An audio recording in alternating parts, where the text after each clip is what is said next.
तो क्वेश्चन करते हैं, let y be equal to y x. यहाँ पे वाई एक्स इसको अपन एफ एक्स भी लिख सकते हैं, एक ही बात है। बी द सॉल्यूशन ऑफ, ये डिफरेंशियल इक्वेशन दे रखी है, इफ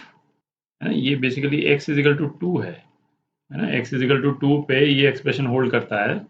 तो x इजिकल टू ई पे y की क्या वैल्यू होगी वो निकालना अपने को। डिफरेंशियल इक्वेशन सॉल्व करते हैं पहले। x d y by d x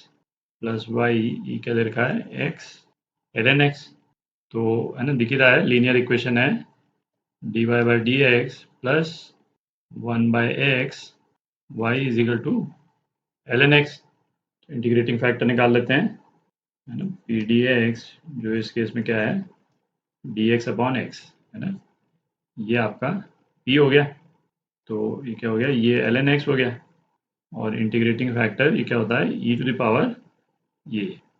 है ना, ln x, तो क्या हो जाएगा, x हो जाएगा। तो सॉल्यूशन वाली इक्वेशन लिखते हैं, y इंटू इंटीग्रेटिंग फैक्टर जो x है is equal to integral of integrating factor into q। q क्या है इस केस में, ये q है ना, ln x। तो इसको इंटीग्रेशन बाय पार्ट्स कर लेते हैं। फर्स्ट फंक्शन ये ले रहे हैं अपन, और ये क्या हो जाएगा, ये सेकंड फंक्शन हो जाएगा, तो ये क्या हो गया, first function into integral of second minus integral of differential of first, differential of first 1 by x into integral of second. ठीक, तो ये क्या हो गया, x square by 2 ln x minus ये x बाई 2, है ना, तो ये क्या हो गया, एक्स स्क्वायर बाई 4 प्लस सी। थोड़ी जगह कर लेते हैं, तो अब ये इंटीग्रेशन का कांस्टेंट निकालते हैं अपन, x इजिकल टू 2 डालेंगे इस वाली इक्वेशन में, तो क्या आ जाएगा, 2y is equal to twice 4 by 2 twice ln 2 minus 1 plus C, या फिर इसको अपन क्या लिख सकते हैं, ln 4 माइनस 1 प्लस सी, ये 2y। तो इसको आप कंपेयर करें, है ना, इस वाली इक्वेशन से यदि कंपेयर करेंगे तो c की क्या वैल्यू आ जाती है ना, c की वैल्यू 0 आ जाती है। ठीक, ये इस एक्सप्रेशन का एग्जैक्टली सेम ही है, तो इसी इक्वेशन में है ना c ये तो 0 ही हो गया।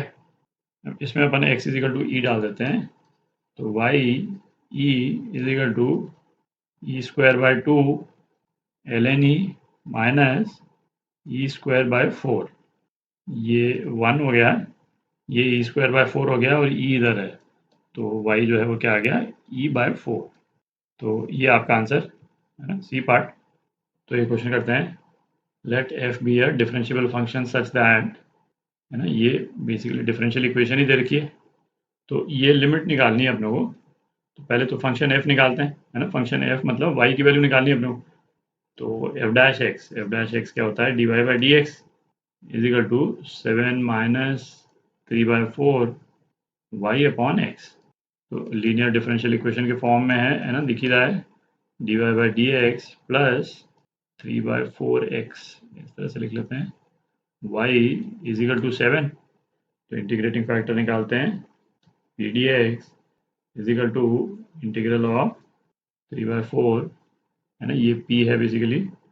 3/4 डी एक्स बाई एक्स, तो ये क्या हो गया, 3/4 ln x, और इसको अपन ऐसे लिख लेते हैं ln x to the power 3/4। ठीक, तो इंटीग्रेटिंग फैक्टर है ना, ये क्या हो गया, e टू द पावर ये ln x to the power 3/4, ये क्या आ गया, x टू द पावर 3/4 आ गया। तो अब जो हमारी इक्वेशन है सॉल्यूशन की, वो क्या हो जाएगी, y into integrating factor x to the power 3/4 is equal to integral of integrating factor x to the power 3/4 into q, और q इस केस में क्या है, ये 7, तो इसको बाहर ही लिख लेते हैं dx। तो ये क्या हो गया, y x to the power 3/4 is equal to 7x to the power 7/4। अच्छा, अपॉन 7/4 करेंगे तो 7 तो कट जाएगा, और अपने पास में क्या बच जाएगा, बेसिकली 4 बच जाएगा, यहाँ 4 ऊपर लिख लेते हैं, है ना, प्लस सी। तो इस जगह कर लेते हैं, तो इसमें y को आइसोलेट कर लेते हैं, y, और y क्या है, एफ एक्स के बराबर, एफ एक्स निकालना था अपने को, ये क्या हो जाएगा, 4x है ना, x टू द पावर 3/4 से डिवाइड कर रहे हैं अपन, plus c upon x to the power 3/4। ठीक, अच्छा कोई इनिशियल कंडीशन नहीं दे रखी है तो c अपन नहीं निकाल सकते हैं, है ना, उससे फर्क नहीं पड़ेगा। है ना, अपने को क्या x इंटू एफ 1/x निकालना है, तो f 1/x निकालते हैं, f 1/x, तो ये क्या हो गया f अपॉन x, x जहाँ पे भी है वहाँ पे 1/x डाल दें अपन, प्लस c, और ये x वाली टर्म जो है ये ऊपर आ जाएगी, ये हो गया। ठीक, अच्छा अब इसी एक्सप्रेशन को x से यदि अपन मल्टीप्लाई कर दें तो क्या हो जाएगा, इसको अपन ने x से मल्टीप्लाई कर दिया तो क्या आ गया 4 plus c x raise to power 7/4। अब इस वाले एक्सप्रेशन में अपने को लिमिट लगानी है ना, यहीं पे लिख देता हूँ, limit x tending to 0 plus, तो इस वाले एक्सप्रेशन में भी अपन लिमिट लगा देंगे, limit x tending to 0 plus, तो x की वैल्यू 0 डाल देंगे तो ये वाली टर्म तो 0 ही हो गई, ये टर्म 0 हो गई, तो अपने पास क्या बच गया 4 बच गया। ठीक है, तो लिमिट की वैल्यू क्या आ गई 4 आ गई। ठीक, तो ये आपका answer limit exist and equals 4, है ना, डी पार्ट